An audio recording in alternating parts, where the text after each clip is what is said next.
Hello friends, so welcome back to my channel Jagdeep Pharma and Nature. So today we will be discussing the mechanism of breathing. जैसे कि आपको पता है कि जो हमारी ब्रीदिंग है, जो श्वास आती है हमें, उसका मैकेनिज़्म क्या है। आज हम उसको डीपली पढ़ेंगे, चेक करेंगे और आपको एक्सप्लेन करेंगे।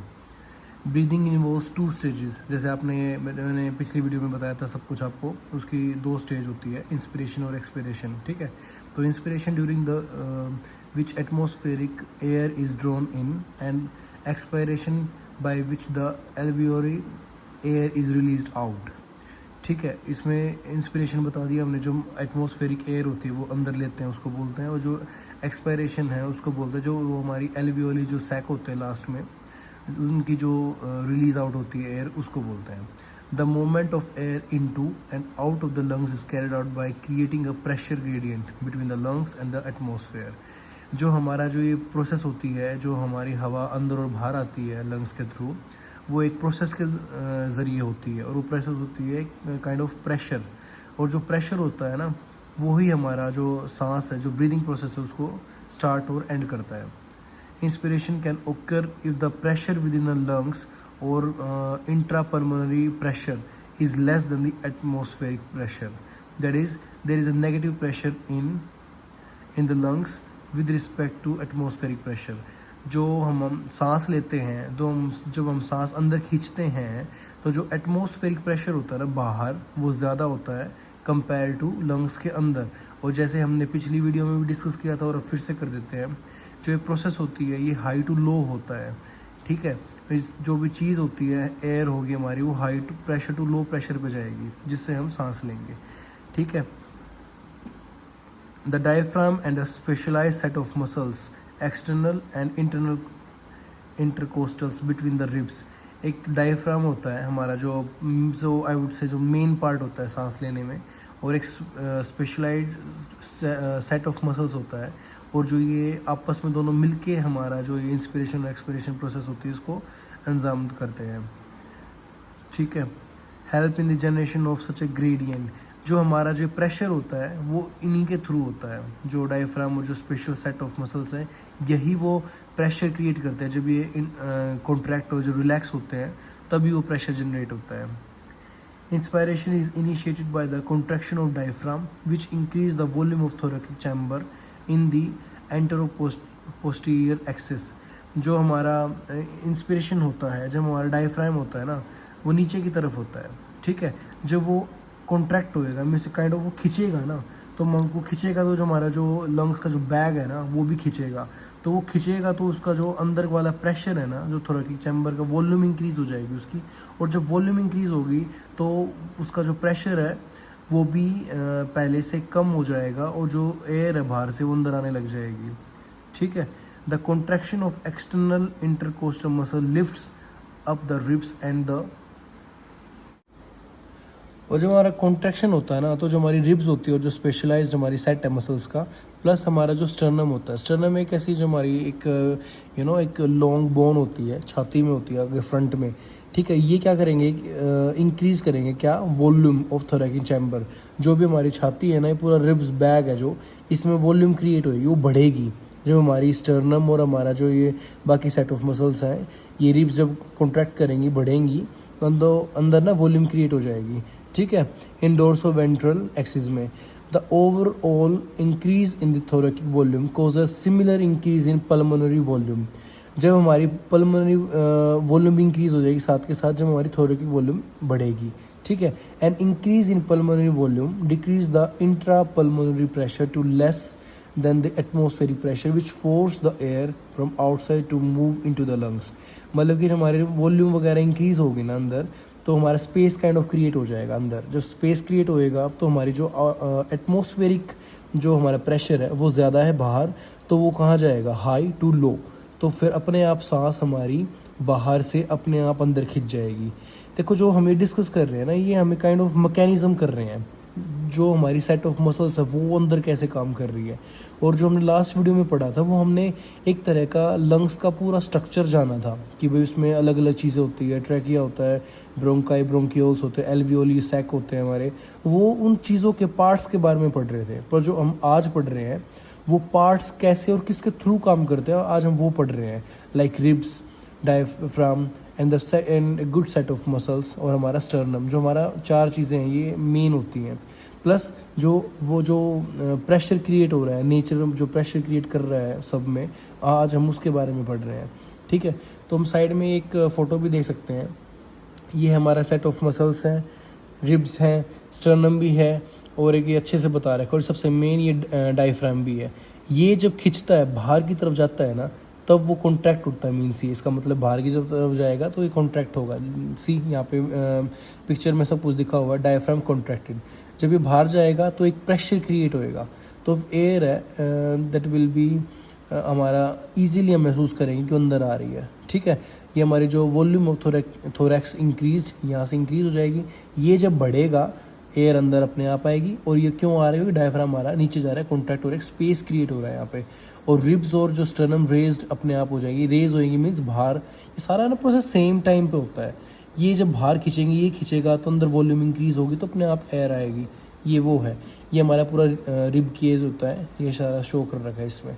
ठीक है, और ये सेम प्रोसेस इसका उल्टा कर रखा है। यहाँ पे जो डायफ्राम वो रिलैक्स हो रहा है, सेम अपनी पोजीशन पे वापस जा रहा है, एयर हमारी हम एक्सेल कर रहे हैं, और पूरा जो ये वॉल्यूम ऑफ थोरैक्स डिक्रीज हो रही है। यहाँ पे स्पेस कम हो गया, ऊपर वाली में ज़्यादा था, यहाँ पे कम हो रहा है। और ये रिब्स और स्टर्नम है, return to their original positions, they are going back to their original positions. Now further हम पढ़ते हैं आगे। Relaxation of the diaphragm and the intercostal muscles return to the diaphragm sternum to their normal position and reduce the thoracic volume। Normal सी बात है, volume decrease हो जा रही है, फिर जब अपनी प्लेस पे आ जाते हैं तो thereby the pulmonary volume। ठीक है, this lead to an increase in intrapulmonary pressure to slightly above the atmospheric pressure causing the expulsion of air from the lungs। ये क्या है, जो प्रोसेस हमारी चल रही थी अभी, इसमें क्या होगा, फिर वो प्रेशर जो बैग है, जो काइंड ऑफ वो जो बलून सा बन गया ना अंदर, उसमें प्रेशर हमारा ज़्यादा है कंपेयर टू एटमॉस्फेरिक प्रेशर। जब हम एयर का इनहेल कर लेंगे, प्रेशर हाई हो गया, then high it will flow to the lower pressure, फिर अपने आप हमारा बाहर चला जाएगा, हमारी एक्सपायरेशन हो जाएगी। ठीक है, we have the ability to increase the strength of inspiration and expiration with the help of additional muscles in the abdomen। हम अपनी सांस लेने की प्रक्रिया को बढ़ा और घटा सकते हैं, और विद दी हेल्प जो हमारी पेट की जो मसल्स होती हैं, मांसपेशियां होती हैं, उनके थ्रू। On an average a healthy human breathes 12 to 16 times per minute. जो एक औसत तौर पे इंसान होता है 12 से 16 बार सांस अंदर और बाहर छोड़ता है 1 मिनट में। The volume of air involved in breathing movements can be estimated by using a spirometer which helps in clinical assessment of pulmonary function। जो एक उपकरण होता है स्पायरोमीटर, इससे हम बता सकते हैं कि हमारी ब्रीदिंग मूवमेंट्स क्या है, हमारी मिनट्स कितनी है, कितनी 1 मिनट में हम सांस ले रहे हैं, कितनी हमारी ताकत से ले रहे हैं, वो सब कुछ स्पायरोमीटर बता सकता है। तो अब हम पढ़ेंगे रेस्पिरेटरी वॉल्यूम्स एंड कैपेसिटीज़। ये अलग अलग कैपेसिटीज़ होती है। कोई भी बंदा है, जैसे कि आप एग्जांपल ले लो, कोई भी पूल में स्विम कर रहा है, तो उसकी कैपेसिटी अलग है, वो अपनी सांस को कितनी देर तक रोक पा रहा है। तो ये अलग अलग कैपेसिटी अलग अलग बंदे होल्ड करते हैं। लाइक इसमें पढ़ाते हैं पहले, this is tidal volume. Tidal volume means volume of air inspired और expired during a normal respiration. Just एक नॉर्मल जो प्रोसेस होती है ना, उसमें एक आदमी की नॉर्मल जो वॉल्यूम ऑफ एयर जो ले रहा है, सांस ले रहा है, वो होती है tidal volume. It is approx 500 ml. That is, a healthy man can inspire or expire approximately 6,000 to 8,000 ml of air per minute. Okay. Then second is inspiratory reserve volume. This is IRV. A person can inspire by a forcible inspiration. ऐसे हम झटके से जो forcefully जो सांस लेते हैं ना, खींच के, ये वो होता है IRV. This average is 2,500 ml to 3,000 ml. Next is expiratory reserve volume. This is ERV. A person can expire by a forcible expiration. This average is 1000 ml to 1100 ml. इसमें जैसे एक बंदा जो है, वो जो झटक के सांस मारता है, वो खींच के जो छोड़ता है ना फोर्सिबली, ये वो होती है ERV, expiratory reserve volume, which is 1000 to 1100 ml. Then fourth is residual volume, RV, volume of air remaining in lungs even after a forcible expiration, जब हम सांस झटक के छोड़ भी देते हैं ना, उसके बाद भी कुछ सांस हमारी पेंडिंग होती है, दैट इज कॉल्ड रेजिड्यूअल, जो हमारी रेजिड्यू जो बची रह गई हमारी. By adding up a few respiratory volume described above, one can derive various pulmonary capacities. अलग अलग तरह की जो रेस्पिरेटरी वॉल्यूम्स ऐड करके जोड़ के हम अलग अलग पल्मोनरी कैपेसिटीज़ बना सकते हैं, which can be use in clinical diagnosis. अलग अलग जो डायग्नोसिस होते हैं, चेकअप्स होते हैं, उनमें क्लिनिकली वो हम उनमें यूज़ करते हैं. Inspiratory capacity, total volume of air in a person can inspire after normal expiration. एक नॉर्मल सांस छोड़ने के बाद भी जो एक total volume of air a person can inspire, जो एक बंदा खींच सकता है आफ्टर ए नॉर्मल एक्सपायरेशन, आराम से छोड़ने के बाद भी एक बंदा जो खींच सकता है उसको बोलते हैं IC, that is inspiratory capacity. This include tidal volume and inspiratory reserve volume which is TV plus IRV. Expiratory capacity, total volume of air a person can expire after a normal inspiration. एक जो total volume होती है जो एक आदमी छोड़ता है बाहर किसके बाद, एक जस्ट एक नॉर्मल इंस्पिरेशन के बाद. This include tidal volume and expiratory reserve volume, which is TV plus ERV.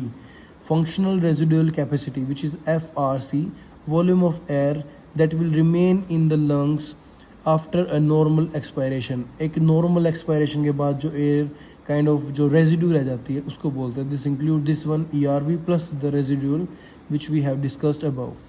Vital capacity, VC, the maximum volume of air a person can breathe in after a forced expiration. जो volume of air है, जो हवा है एक बंदा खींच सकता है आफ्टर ए फोर्स्ड एक्सपायरेशन. ये हमारे ना रिलेट कर रहे हैं आपस में, तो आप इनको इजीली याद कर सकते हो. और ये हमारे पेपर में जैसे PMT वगैरह होते हैं उसमें भी ये आता है क्वेश्चन.